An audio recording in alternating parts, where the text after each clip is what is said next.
Hello students. आज video में बिल्कुल नया चैप्टर मैं स्टार्ट करने वाला हूं। इसका नाम है रॉयल्टी।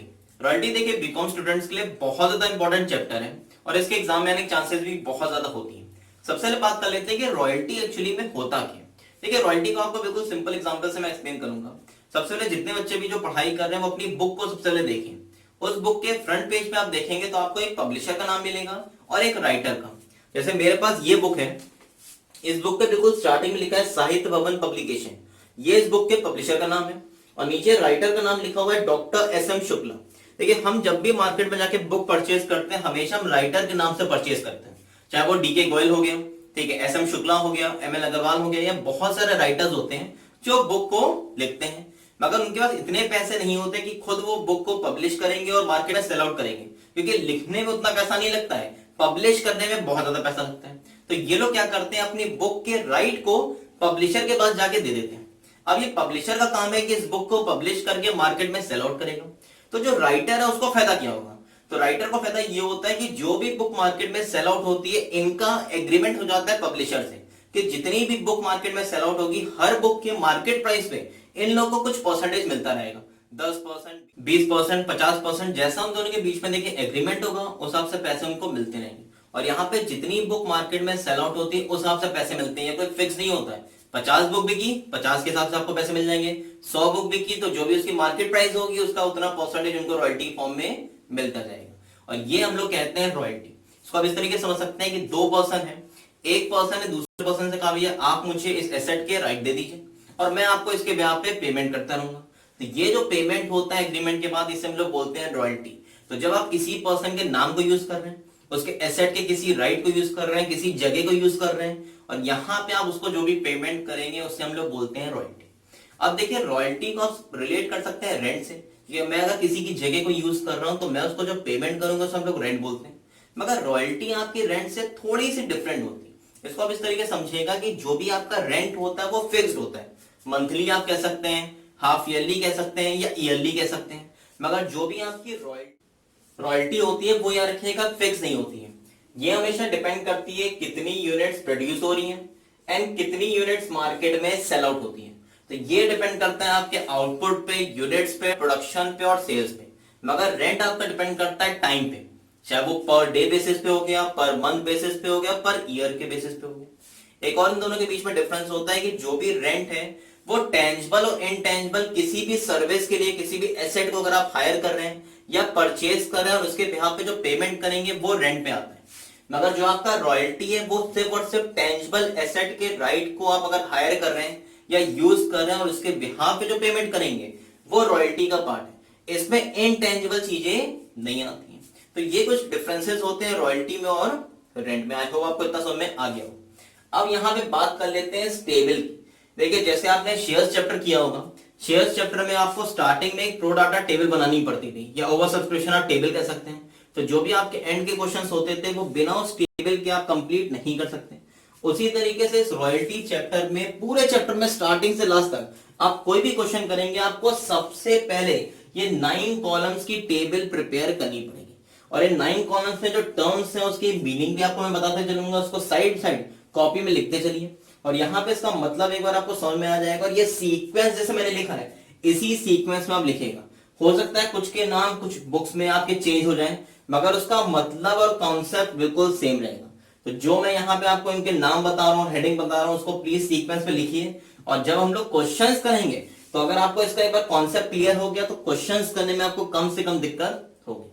सबसे पहला कॉलम आपका होता है ईयर।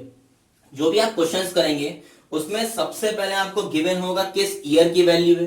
कुछ नहीं गिवन है तो 1 2 3 4 आप कर सकते हैं। तो पहला कॉलम हमेशा होगा ईयर। सेकेंड कॉलम होता है आपका आउटपुट का या यूनिट्स का। अभी जैसे मैंने आपको बताया था कि जो भी आपकी रॉयल्टी है वो डिपेंड किस पे करती है, यूनिट्स पे, प्रोडक्शन पे। तो आउटपुट में क्या होगा, कितनी यूनिट्स आपने प्रोड्यूस की हैं, कितनी यूनिट्स आप सेल आउट करने वाले हैं, तो वो आएगा सेकेंड कॉलम में। फिर नेक्स्ट कॉलम आता है आपका रॉयल्टी। रॉयल्टी याद रखिएगा डिपेंड करता है आपके आउटपुट पे। रॉयल्टी बहुत रेयर है कि आपको डायरेक्टली गिवन होगी। नहीं तो रॉयल्टी आपको गिवन होगी 50 पैसे, 60 पैसे, 1 रुपए, 2 रुपए। और यहां पे इस वैल्यू को आप कैलकुलेट किस पे करेंगे, आउटपुट पे। तो कोई भी आप क्वेश्चन करेंगे रॉयल्टी की वैल्यू डायरेक्टली बहुत रेयर गिवन होगी। आपको सीधे 50 पैसे 60 पैसे या जो क्वेश्चन में गिवन होगा आउटपुट पे उसे कैलकुलेट करके किस कॉलम में लिख देंगे हम लोग, रॉयल्टी में। अब देखिए रॉयल्टी के साथ साथ एक सबसे इंपॉर्टेंट चीज होती है, उसे हम लोग बोलते हैं मिनिमम रेंट। अब देखिए होता क्या है कि कोई भी पर्सन जब किसी भी कंपनी को, किसी सेटअप को स्टार्ट करता है तो स्टार्टिंग में उसे प्रॉफिट नहीं होता है और उसका प्रोडक्शन और सेल्स भी बहुत कम होती है। तो यहाँ पे एग्रीमेंट में एक और चीज होती है कि जब तक आपका प्रोडक्शन इस लेवल से कम होगा तब तक उसे क्या करना पड़ेगा, कंपनी को एक फिक्स अमाउंट पे करना होगा, क्योंकि आप उसके राइट को यूज कर रहे हैं और उस फिक्स अमाउंट को मिनिमम रेंट। अब देखिए मिनिमम रेंट आप उस पर्सन को पे करते रहेंगे मगर एक लिमिट तक। जब वो लिमिट से ज्यादा रॉयल्टी हो जाएगी तो आपको मिनिमम रेंट की जगह क्या पे करना होगा, उसे रॉयल्टी का। अब देखिए नेक्स्ट कॉलम होता है आपका शॉर्ट वर्किंग। शॉर्ट वर्किंग होता है लॉस। अब ये लॉस कब होगा, तो देखिए मान लीजिए उस पर्सन की जो रॉयल्टी है वो 1000 रुपए और मिनिमम रेंट है 7000 रुपए, तो उस पर्सन का इनकम हो रही है 1000 रुपए मगर उस पर्सन को देना कितना है, 7000। तो इन दोनों का जो डिफरेंस होता है वो चला जाएगा आपका शॉर्ट वर्किंग में। जब रॉयल्टी का अमाउंट कम है और आपको 7000 रुपए मतलब मिनिमम रेंट ज्यादा पे करना है, तो जो डिफरेंस होता है उस डिफरेंस को आप बोलते हैं शॉर्ट वर्किंग। शॉर्ट वर्किंग का सिंपल मीन्स क्या होता है, minimum rent is more than royalty. जब मिनिमम रेंट का अमाउंट रॉयल्टी से ज्यादा होगा तो इन दोनों का जो भी डिफरेंस है वो किसमें ट्रांसफर हो जाएगा, आपका शॉर्ट वर्किंग। और कभी कभी ये होता है कि रॉयल्टी का अमाउंट आपका आ रहा है 10,000 और जो मिनिमम रेंट है वो आ रहा है 7,000। तो आप देखिए कि रॉयल्टी का अमाउंट ज्यादा है और मिनिमम रेंट का अमाउंट कम है, तो ये शॉर्ट वर्किंग में नहीं जाएगा। यहां पे एग्रीमेंट हो जाता है कि जब आपकी रॉयल्टी ज्यादा होती है और मिनिमम रेंट आपका कम होता है तो इनका जो डिफरेंस है वो डिफरेंस इस शॉर्ट वर्किंग को रिक्यूब करने में हेल्प आउट करता है और इसलिए इसका डिफरेंस आप ट्रांसफर करेंगे एक नए कॉलम में जिसे हम लोग बोलते हैं शॉर्ट वर्किंग रिक्यूब। शॉर्ट वर्किंग रिक्यूब का मींस क्या होता है, when royalty amount is more than minimum rent. तो जब मिनिमम रेंट ज्यादा है, रॉयल्टी का अमाउंट कम है, तो डिफरेंस जाएगा आपका शॉर्ट वर्किंग में। और जब रॉयल्टी का अमाउंट ज्यादा होगा, मिनिमम रेंट का अमाउंट कम होगा, तो डिफरेंस ट्रांसफर होता है आपका शॉर्ट वर्किंग रिक्यूब। शॉर्ट वर्किंग रिक्यूब का सिंपल ये काम होता है कि जो भी आपके शॉर्ट वर्किंग हो रही है उसको आप अगले साल, 2 साल, 3 साल क्वेश्चन में ये कंडीशन मेंशन होगी कि कितने साल में उस शॉर्ट वर्किंग को आप रिक्यूब कर सकते हैं। ये देखिए रिक्यूब आपके सिर्फ अपने नहीं होती, ये एक्चुअली में रिक्यूब नहीं हो रहा है मगर सिर्फ एग्रीमेंट या जो भी आपके पेपर वर्क होते हैं उसमें आपको ये शो करना पड़ता है कि जो भी मेरी शॉर्ट वर्किंग है या जो भी मेरा लॉस है वो 1-2 साल जो भी टाइम ड्यूरेशन है उसमें रिक्यूब हो सकता है।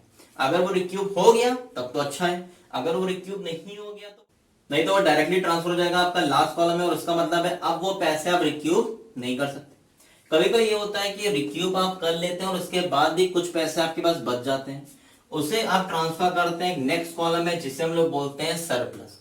सरप्लस का सिंपल यूज होता है कि आपने अपनी शॉर्ट वर्किंग को रिक्यूब कर लिया टाइम ड्यूरेशन के अंदर और उसके बाद भी इस रिक्यूब में कुछ बैलेंस बच जाता है। मान लीजिए यहाँ पे शॉर्ट वर्किंग आपकी आ रही है 2000 और बोला जा रहा है कि इस शॉर्ट वर्किंग को आप नेक्स्ट ईयर रिक्यूब से पैसे रिकवर कर सकते हैं। रिक्यूब पहले साल तो कुछ नहीं होगा और नेक्स्ट ईयर यहाँ पे हो गया 4000, तो आप देखिए 2000 यहाँ पे जो मेरा लॉस है और रिक्यूब में बैलेंस कितना आ रहा है आपका 4000, मतलब आपने 4000 में से 2000 को पूरा राइट ऑफ कर दिया और उसके बाद भी आपके पास कुछ पैसे बच रहे हैं, वो कितना है, इन दोनों का डिफरेंस। तो आप देखेंगे अभी भी कितना आ रहा है, 2000 बच रहा है, वो 2000 आप ट्रांसफर कर देंगे सरप्लस में। तो सरप्लस कॉलम में आप वो वैल्यू रिकॉर्ड करते हैं कि रिक्यूब होने के बाद भी कुछ पैसे अगर बच जाते हैं तो उसे आप सरप्लस में ट्रांसफर कर देते हैं।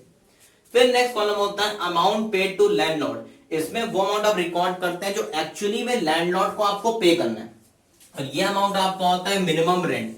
मिनिमम रेंट में जो भी आपका अमाउंट होगा वो सीधे ट्रांसफर हो जाएगा अमाउंट पेड टू लैंडलॉर्ड में, जो फिक्स अमाउंट आपको उस पर्सन को पे ऑफ करते करना है। और लास्ट कॉलम में क्या होता है, unrecouped short working transfer to profit loss account. अभी जैसे आपको मैंने बताया था कि यहाँ पे 2000 है और इसमें कंडीशन है कि इसको आपको नेक्स्ट ईयर रिक्यूब करना है। तो मान लीजिए पहले साल तो कुछ नहीं आएगा और नेक्स्ट ईयर 4000 की जगह यहां भी कुछ भी पैसे नहीं है, तो क्या ये 2000 आप रिक्यूब कर पाए, नहीं कर पाए। आपकी कंडीशन नेक्स्ट ईयर थी उसके बाद खत्म हो गई, तो ये 2000 नेक्स्ट ईयर सीधे ट्रांसफर किसमें हो जाएगा, लास्ट कॉलम में।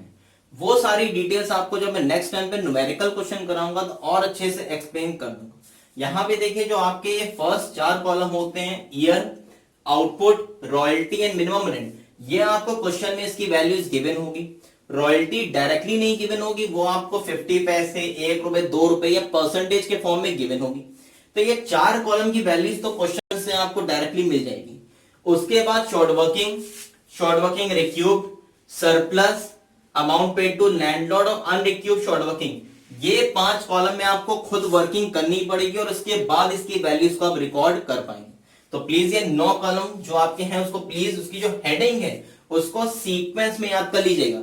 ये मत करिएगा कि आपको नहीं वहां पे याद रह रहा है तो मिनिमम रेंट पहले लिख दिया या शॉर्ट वर्किंग पहले लिख दी, नहीं, ये पूरा सीक्वेंस में ही आपको करना पड़ेगा। और अभी नहीं, 1-2 क्वेश्चन आप जब करेंगे तो आपको ये टेबल याद हो भी जाएगी। तो इसको प्लीज सीक्वेंस में लिखिए। जो मैंने आपको बेसिक चीजें बताई है कि मिनिमम रेंट में क्या जाता है, शॉर्ट वर्किंग में कब जाएगा, इसका ये फॉर्मूला आप लिख सकते हैं, रिक्यूब का फॉर्मूला लिख लीजिएगा, सरप्लस में क्या जाता है और उसमें एक्चुअली में अमाउंट जाएगा कैसे, वो जब नेक्स्ट टाइम पे आपको पूरा न्यूमेरिकल क्वेश्चन कराऊंगा तो आपको ये अच्छे से क्लियर हो जाएगा। यहाँ पे पूरे चैप्टर में आपको एक तो ये पूरी टेबल बनानी, इसके साथ में आपको यहाँ पे जनरेंट्रीज भी करनी पड़ेगी और कुछ आपके लेजर्स होते हैं मिनिमम रेंट के, शॉर्ट वर्किंग के, रॉयल्टी के, प्रॉफिट लॉस के, तो वो सारी चीजें आपको मैं धीरे धीरे एक्सप्लेन करते रहूंगा। तो यहाँ इस वीडियो में आपका यहाँ पे समाप्त होती है। इसको प्लीज कॉपीज में नोट डाउन करिए और नेक्स्ट टर्न पे एक न्यूमेरिकल क्वेश्चन में आपको यहाँ पे सॉल्व कराऊंगा।